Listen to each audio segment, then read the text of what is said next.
They say your life can flip in a single moment, but nobody ever tells you how ugly, loud, and raw that moment will be. The first thing I remember is the sound, fists hammering on my front door so hard, it rattled the picture frames. I wasn't even awake yet, hadn't had my first coffee, and already my heart was punching holes in my chest. I glanced at my phone, 12 missed calls from numbers I didn't recognize. One message from Ashley. The kind of text that shatters reality. Good morning, Jake. Hope you're not too lonely. I just married Brad in Vegas. You're pathetic, lol.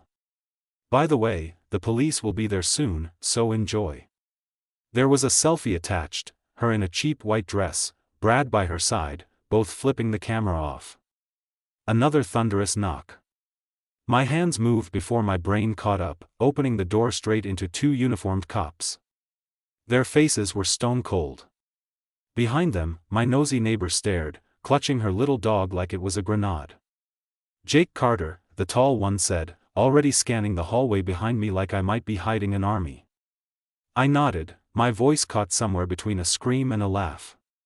Yeah, that's me. What's going on? We've had a report about a domestic disturbance, he said. Allegations of theft, locked doors, and, he glanced at his notepad. Credit card fraud. I almost burst out laughing. That bitch really did it, she was making a show of ruining my life. The neighbors, the police, probably half the block watching as my entire marriage got turned inside out. Just 12 hours ago, I was standing in this exact hallway, freezing Ashley's cards, changing the door codes, finally taking back an ounce of power after a decade of being walked over. I'd found out about her affair the hard way, no, not a hint, not some tearful confession, but a photo of my own wife in Vegas, marrying my coworker. If I'd blinked, I might have missed it. But she wanted me to see. She wanted the humiliation public. The officer's radio squawked, snapping me back. I let them in, my mind spinning like a rigged slot machine. Every detail in the room felt like evidence of my own stupidity. The wedding photos. The "Happy Anniversary" card still on the mantel. The bottle of champagne I'd bought for our next date night, what a joke. Ashley had always been cold, but this was a whole new level. She didn't want a clean break, she wanted a spectacle. I could practically hear her laughter echoing down the strip in Vegas, telling everyone how she'd finally put Jake in his place. As the cops walked through my house, asking questions, scribbling notes, the adrenaline washed over me in sharp, biting waves. I realized this wasn't just about her cheating, or even her running off with Brad. This was about her making sure I suffered. She wanted me broken, humiliated, a public circus. But here's the thing, sometimes the worst betrayal is the best wake-up call. As the officers read me her list of accusations, I stared at the door, thinking about all the nights I'd waited for her, all the lies I'd swallowed just to keep the peace. She thought she could destroy me with a selfie and a text. She had no idea who she was messing with. And just like that, the game changed. No more begging, no more, why me? I was done being the victim. If Ashley wanted a war, she'd get one. I watched the officers stroll through my home like it belonged to them, Ashley's perfume still hung in the air, mocking me. The taller cop flipped through his little black notepad. The shorter one, more serious, older, leaned close, like he was searching for signs of guilt on my face. You want to tell us why your wife says she can't access her funds or get into the house? The tall one asked, not even bothering to hide the skepticism in his voice. I shrugged. She's in Vegas. With Brad Martin. My coworker. The words tasted bitter and new. She texted me last night, said she married him, called me pathetic, then sent that picture. I tossed my phone to him, the selfie of Ashley and Brad still glowing on the screen. For a second, I watched him process it. The officer's jaw tightened. She's filed charges, the older cop said. Says you locked her out, stole her belongings. Froze her cards. It's a pretty serious list, Jake.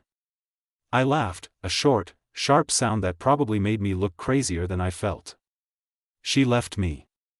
After 10 years, she just texted me from Vegas and married another man. Now she's mad I froze the accounts. He didn't answer, just scribbled more notes. I felt the blood rushing in my ears. Every word from these guys just hammered home how completely Ashley had set me up. Not content to betray me quietly, she wanted me to pay for it, to squirm in front of everyone. She always had to have the last word. They asked about her stuff, her cards, her access. I explained everything, calm, factual, while my insides felt like a live wire. All her things are in the garage, boxed and ready. She's got her wedding ring, her passport, half the damn furniture. She left me for another man, officer. This is all just her revenge. I could tell neither of them wanted to be here. The older one sighed, rubbed his eyes. We'll have to file a report, but it sounds like this is a civil matter. Keep it that way, Jake. They left, finally, but not before reminding me that Ashley would probably try something else. The tall one handed me a business card and said, "Get a lawyer. Fast." When the door closed, I leaned against it, fighting the urge to punch a hole through the drywall. My phone buzzed again. Another text from Ashley. "Hope you like having visitors. Bet you're crying. LOL. My jaw clenched so hard I felt something pop. No, I wasn't crying. Not now. Now I was angry, really, truly angry for the first time in years. The numbness burned off, replaced with a single, crystal clear thought: I wasn't going to let Ashley win. Not now, not ever. I called my boss. "Hey, Jim. You heard about Brad and Ashley?" He hesitated.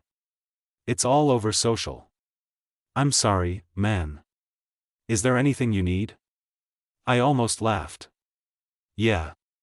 I want every message Brad ever sent me at work. Every email. Every text. I'm going to HR, and I'm not covering for him. For 10 years, I was the nice guy.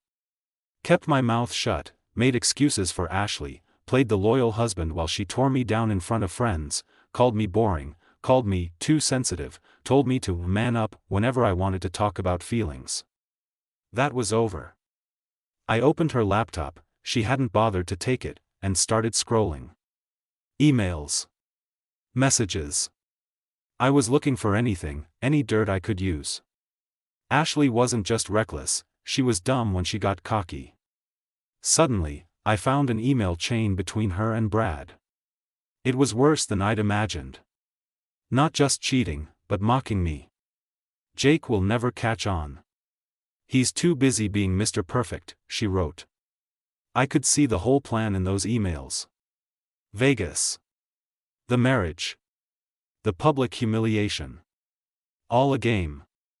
My hands shook, but not from sadness. From adrenaline. I started forwarding everything to my lawyer, copying myself on every message. Ashley wanted a show? Fine. She just made me the main act. That's when it hit me: I'd wasted years letting her walk all over me. That was done. Now, I was fighting back. The second the last police cruiser rolled off my street, I started moving like a man possessed. No time to sit and mope, Ashley and Brad had already played their hand. I was done reacting. Now it was my turn to set the fire. First, I dialed my lawyer, Ellen. She didn't even bother with pleasantries. "I saw the news, Jake. Brad's a moron.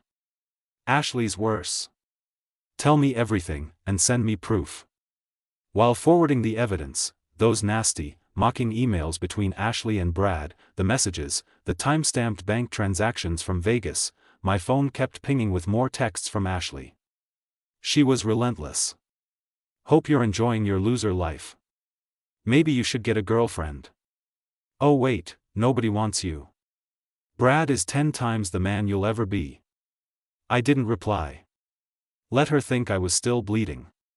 If Ashley wanted a public war, she'd get a nuclear one. I called my bank, explained the situation, locked every shared account, and asked them to put an alert for suspicious activity. The rep, a woman named Karen, whispered, you're the third guy this week with a story like this. Don't worry, we've got your back. Next was work. Brad and I worked on the same project team. He was never more than mediocre, always taking shortcuts, always kissing up. I gathered every document, every piece of proof of his missed deadlines, his delegated tasks that I'd finished for him. Forwarded all of it to HR, CC'd the boss, and hit send. My hands were sweating, heart pounding, but it felt right. For the first time in years, I wasn't covering for anyone but myself. Suddenly, my phone rang. Not a text, a call, Ashley's mom, Susan. She was a force, the only person Ashley ever pretended to respect. Jake? What the hell is going on? Ashley posted a video.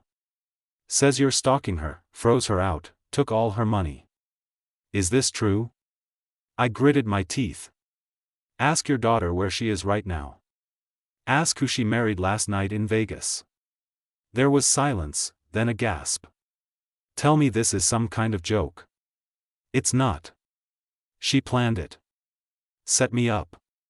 She called the cops on me this morning for freezing her out after she sent me the wedding selfie. Susan's rage was instant. That little snake. I'm flying to Vegas today. Don't do anything stupid, Jake.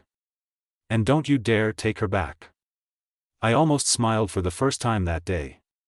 Susan hated me, but now she hated her own daughter more. That was leverage. After hanging up, I got back to work. I started posting on my private socials, laying out just the facts, no anger, no accusations, just screenshots and timestamps. Not to destroy Ashley, but to make it clear to our friends and family that the drama was her circus, not mine. It was risky, but I'd be damned if I let her control the story. Within minutes, my phone blew up. Messages from old friends, even some of Ashley's. Bro, I had no idea. That's brutal. She's been trash-talking you for months, man. We're on your side. Don't go down for this. Lawyer up. The support wasn't everything, but it was something. I didn't feel so alone anymore. That afternoon, my boss called. Brad's been suspended pending investigation. HR wants your statement. We're behind you, Jake. For a moment, it almost felt like I was winning. But I knew Ashley wouldn't let it go. She never did. That night, just as I was falling into an exhausted sleep, a brick smashed through my window. Glass everywhere. My heart crashed in my chest as I hit the floor, thinking someone was breaking in. On the brick, taped crudely, was a note. Move out or else. I stared at the glass, adrenaline surging, but I didn't call the cops this time. I just grinned. Let Ashley and Brad try to scare me. I was ready for anything. I swept up the broken glass as the morning sun bled across the kitchen tiles. The brick felt heavy in my palm, but not as heavy as the realization that Ashley and Brad weren't finished yet. They wanted me out, wanted me crushed. But I wasn't going anywhere. The house was still mine. The name on the deed was mine. If they wanted a battle, they'd have to come get me themselves. As I dumped the shards in the trash, my phone vibrated. Unknown number. Instinct screamed, trouble, but I answered anyway. Brad's voice, smug as ever. Heard you had a rough night, Jake. Sorry about the window. Maybe you should just leave, man. Nobody wants you here anymore. I almost laughed. You're calling me from Vegas to threaten me? Grow up, Brad. You're not even good at being a villain. He chuckled, the sound as oily as his hair gel. Ashley says hi. Says you were always boring in bed, never made her feel alive. That's why she left. She's with a real man now. I felt the old anger flaring, but I held it in. Funny, Brad. You sure you're not just her next victim? She did the same to her last boyfriend. And guess what? She'll do it to you, too. Silence. I hung up, feeling surprisingly calm. Their insults bounced off me now. There was nothing they could say that would cut deeper than what Ashley had already done. The rest of the day blurred into action. I met with my lawyer, Ellen, in person. She was a no-nonsense bulldog, sharp eyes flicking over every piece of evidence I'd gathered, emails, texts, the police report, photos. She laid out the plan. We hit back hard. First, file for divorce on grounds of adultery. You have proof, so it'll be fast and ugly. Next, file for a restraining order if there's another threat or vandalism. Third, notify your insurance, let them handle the broken window. And don't respond to any more of Ashley's or Brad's games. Let them bury themselves. I nodded, feeling something that almost resembled hope. Ellen leaned in, voice lower. I've seen women like Ashley before. She thinks she's untouchable because she's loud and shameless. But the law doesn't care about her Vegas tantrum. Play smart, Jake. Don't stoop to their level. Leaving her office, I got a call from my boss. Brad's not coming back. HR found enough in those emails for a full investigation. You're getting his project, and a raise, if you want it. I accepted on the spot, unable to keep the relief out of my voice. For the first time in months, I felt like maybe, just maybe, I could build something new out of this mess. But the universe wasn't done with me. That evening, as I sat alone in my half-empty living room, I heard the garage door slam. I froze, heart pounding. Ashley's voice, sharp, venomous, rang out from the driveway. She stormed in, dragging a suitcase, sunglasses perched like armor. Don't get too comfortable, Jake. I'm only here to get my stuff. And if you touch me, I'll call the police. Again. She waltzed through the house like she still owned it, tossing insults over her shoulder. I always knew you were a loser. You're still a loser, even with your little revenge games. You think getting Brad fired will fix you? Pathetic. She grabbed her clothes, her shoes, her precious collection of designer bags, slamming drawers and cursing under her breath. I followed her, silent, phone recording in my pocket just in case. Go ahead, Jake. Play the victim. Everyone knows you're boring and weak. Brad's already moved on. And you'll never get anyone better than me.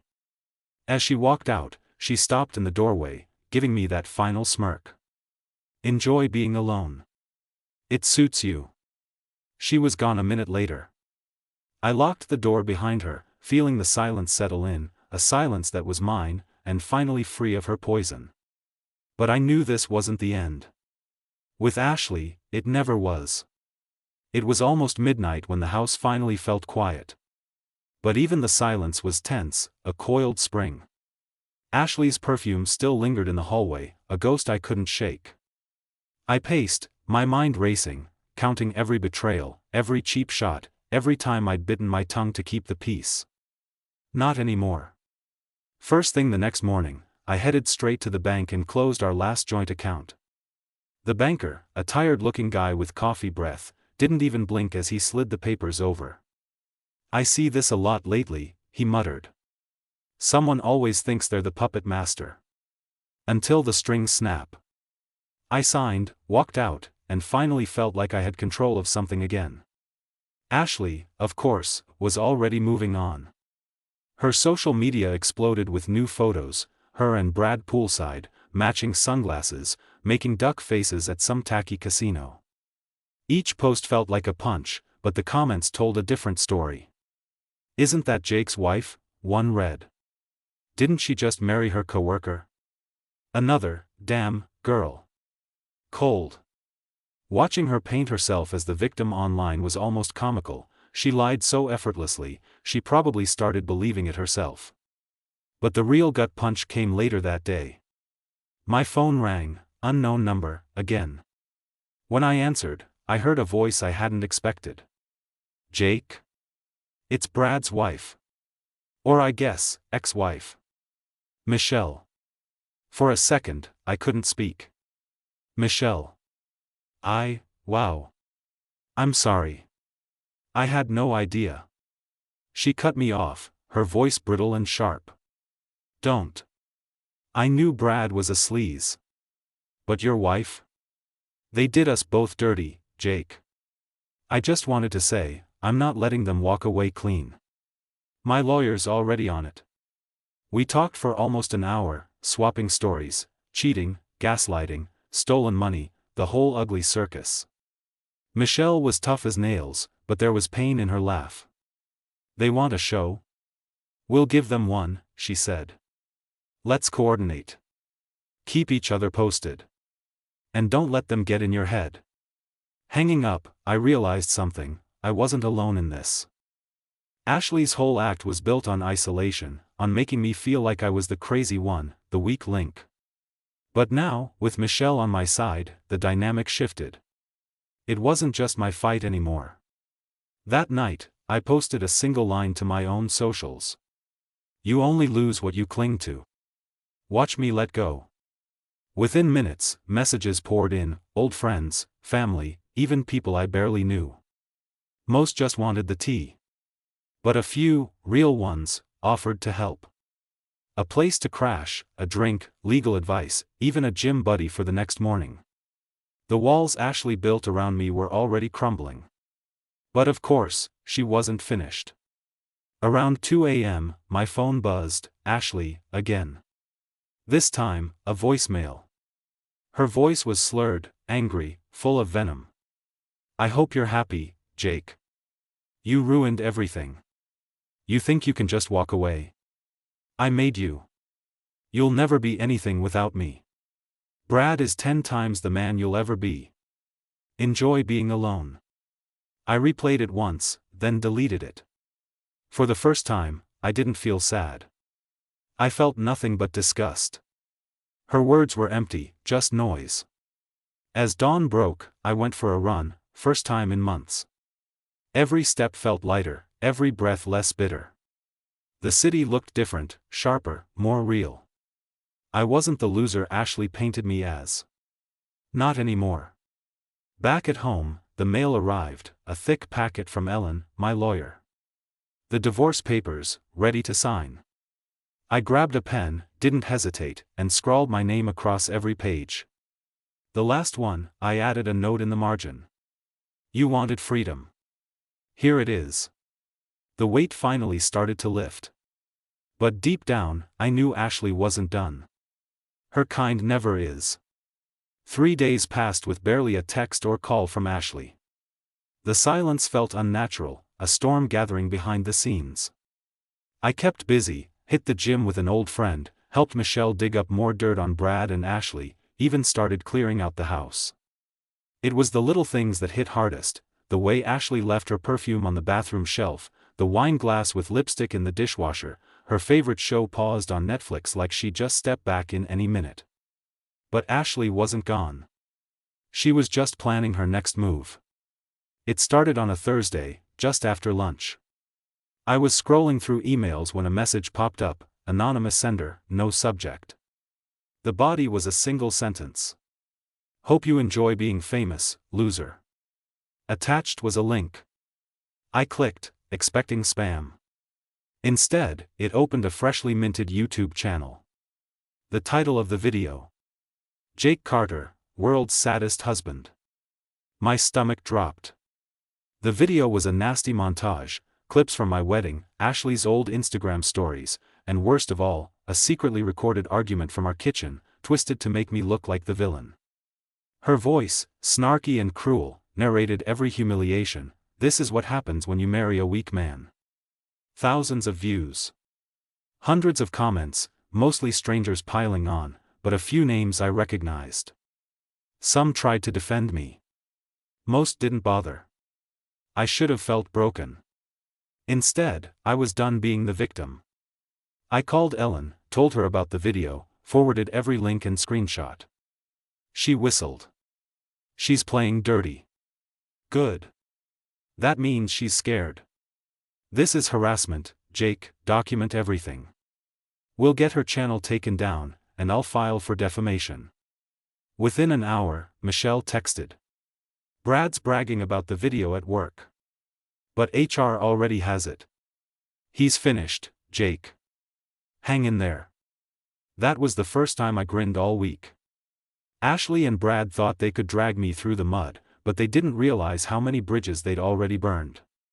Turns out, when you burn everyone around you, eventually you're the one left alone in the ashes. Later that afternoon, the doorbell rang. I almost ignored it, but something told me to look. It was Susan, Ashley's mom, standing on the porch with a suitcase and murder in her eyes. "I need a place to stay." Ashley emptied my account, maxed my cards, and changed the locks on my condo. She sighed, collapsing onto my sofa. "I raised a monster, Jake. I'm sorry." For a minute, neither of us said a word. Just sat in the silence, letting it all settle. Finally, Susan looked at me and said, "Whatever you do, don't let her back in. She'll try. That's how she works, she'll blow up your life, then crawl back like nothing happened." That night, for the first time in weeks, I slept soundly, with the divorce papers mailed, my lawyer on speed dial, and a plan to get Ashley's video yanked offline. I knew she was cornered, desperate, dangerous. But I also knew I'd made it through the worst. In the morning, there was another message from Ashley. "You win, Jake. I hope you're happy. You destroyed me. Don't contact me again." "No, I'm sorry. No, I made a mistake." Just one last guilt trip, one more jab before she vanished. I stood at the window, sunlight warming my face, and let out a breath I didn't realize I'd been holding. I wasn't a victim. Not anymore. And for the first time in forever, I was free. But I wasn't naive. With Ashley, there was always one last move. The quiet after Ashley's goodbye text was almost suspicious. I knew her too well. Ashley never left quietly, and she never let someone else have the last word. I spent the next day working from home, eyes on my email, phone fully charged. Susan stayed in the guest room, brewing strong coffee and muttering under her breath about raising a viper. She'd started calling her lawyer, and I overheard her threatening to press charges if Ashley didn't pay back every cent. That afternoon, Ellen, my lawyer, called. "Good news, Jake. We got YouTube to yank the video. Their legal team flagged it for harassment and doxing. But that's not all. Brad was let go this morning. HR didn't want the circus, and your evidence nailed him to the wall. Ashley's out of allies." Hearing it out loud felt like a curtain finally lifting. I spent years letting Ashley tear me down in private, believing her lies, her sneers about how nobody would ever want me, that I was too boring to ever find someone else. Turns out, people like her always self-destruct, they just need a little nudge. Later, as I boxed up the last of Ashley's junk, Michelle called. "Check your email," she said. "You'll love this." I did, and there it was. Screenshots from a group chat Brad was in, trash-talking Ashley, bragging about how he'd played her like a slot machine and was already chasing someone else. Even his buddies laughed at how fast he'd dumped her. I couldn't help myself. I forwarded the screenshots to Ellen, then, without a second thought, sent a single text to Ashley. "Even Brad thinks you're a joke. No threats, no anger, just the truth." 5 minutes later, my phone blew up. "You're pathetic. You're both pathetic. Brad's obsessed with me, you're just jealous. I hope you both rot." I didn't reply. I didn't need to. For the first time, her words had no power. Instead, I met up with a few friends at a local bar. Word had gotten around, and instead of pity, I got high fives and beers. Guys who'd been through the same thing, some even worse. Nobody gave me advice I didn't ask for, they just let me be, treated me normal. It felt good, that slice of normal life. No more drama, no more Ashley spinning every story. As I walked home later, I thought about all the red flags I'd ignored, every lie, every night Ashley came home late, every time she laughed about having options, like it was some joke I should accept. I thought about the way she'd belittled me in front of friends, made me doubt my worth, made sure I never forgot I was just lucky to be with her. Not anymore. The divorce was moving fast, Ellen was a machine, and Ashley's tantrums only made her look worse in court. Susan, of all people, testified for me, telling the judge about Ashley's years of emotional abuse and lies. When I left the courtroom that day, it felt like a door slamming on a life I never wanted. That night, Michelle called again. Brad's already tried to crawl back. Sent me flowers and a long email about how it was all Ashley's fault. I told him where to shove it. We survived, Jake. We're better than them. Before bed, I grabbed a notebook and started making plans, things I wanted to do, trips I'd always skipped, hobbies I'd let die. Maybe I'd finally get that motorcycle, take a road trip, live on my own terms for once. For the first time in years. I didn't feel scared or angry. I felt alive. I felt free. But I knew, deep down, that with Ashley, there was always one last show. You never know it's the last time until it's over. The last text, the last fight, the last insult, at some point, the storm finally breaks, and you realize you're just done. I woke up early, sunlight pouring through windows that no longer framed a battleground. The house was quiet, peaceful, and for the first time, I didn't dread checking my phone. The divorce went through in record time, thanks to Ellen's brutal efficiency and Ashley's spectacular self-destruction. Her attempts at revenge, harassing calls, the failed YouTube smear, even a letter begging for one last chance after Brad dropped her, had backfired so badly that even her old friends kept their distance. She ended up in a Vegas motel, blocked by Brad, cut off by Susan, and trending in a group chat for all the wrong reasons. It was karma, poetic and raw. A week after the dust settled, Michelle and I met for coffee.